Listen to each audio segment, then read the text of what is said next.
You made mention of something that, in the word lifestyle, and I don't mean to just hone in on that, but that as an example of possibly bringing in the next part of the conversation. And is, you want to be able to defend and protect the lifestyle that we have. And that lifestyle, you want to inject words on your part. Are you referring to of freedom or of, just of peace and these types of things? I'm assuming that's... Yes. Yeah, yeah, that's what I mean. So in light of what we hear from those who are taking action to protest right now, let's disregard the violent action. I think that's a different situation, a different scenario we should separate and discuss.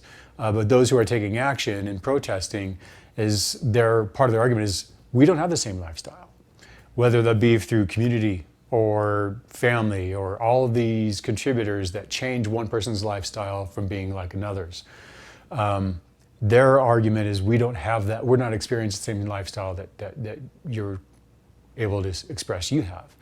And that's part of their cause. Part of their reasoning is there's injustice for us. Do you have any thoughts or feelings about that portion of where they're coming from their perspective? Yeah, I do try and empathize with other people. I mean, we all have different life experiences. We all live in different demographics and different states, different environments. Some people are in urban cities. Some people are out in the suburbs like me, I would never pretend to understand what it's like to be a black person in the inner city. I have no idea what that life is like, and I'm sure it's not hard. I have a lot of friends who have shared experiences with me that aren't just. I don't know what it's like to drive down the street and worry if I'm going to get pulled over just because of the color of my skin. I don't know what that's like. And so I try to empathize with that, absolutely. And I've seen videos and I've seen things where I'm just like, that's disgusting, it's unacceptable. And yeah, of course, what a horrible way to live if you're just a citizen, a peaceful citizen, you're driving down the street and you're being harassed. And so many other things going on, So yes, I try to empathize with that, and I try and put myself in that situation. I understand it's hard for people. I understand there is injustice.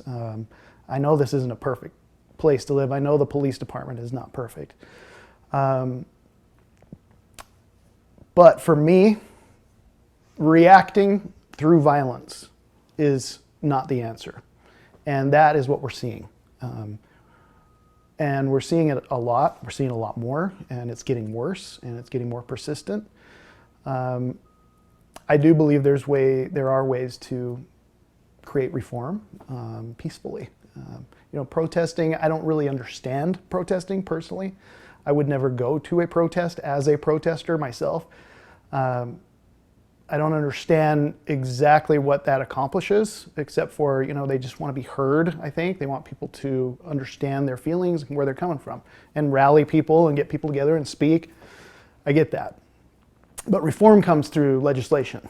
It comes through the election. It comes through voting in the right candidates that are going to, agree with your point of view and make laws that help you. And that's the way we do it in America. That's how it's done.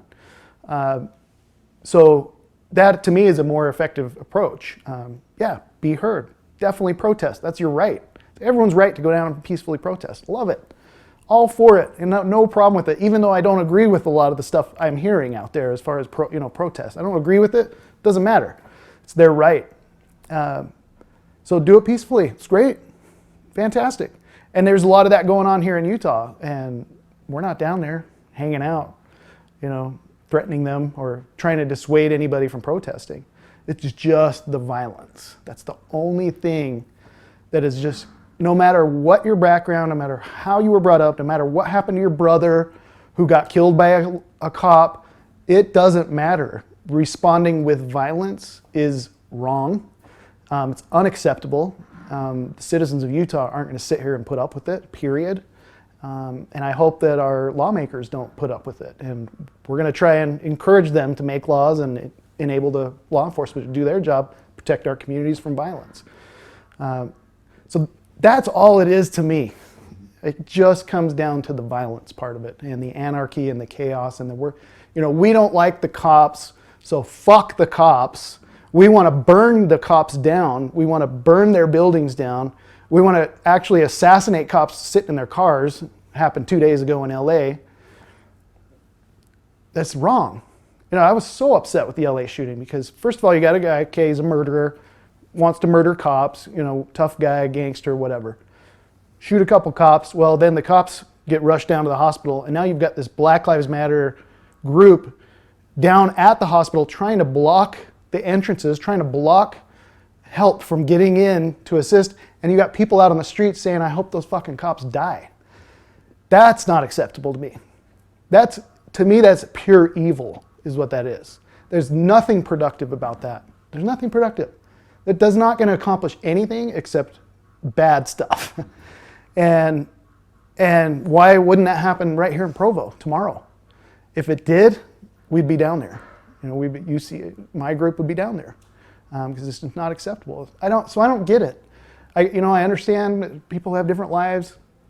I was talking to one of the BLM leaders up at Cottonwood Heights, and she was really trying to say to me that violence is justified if you've been victimized for so long by police and the system.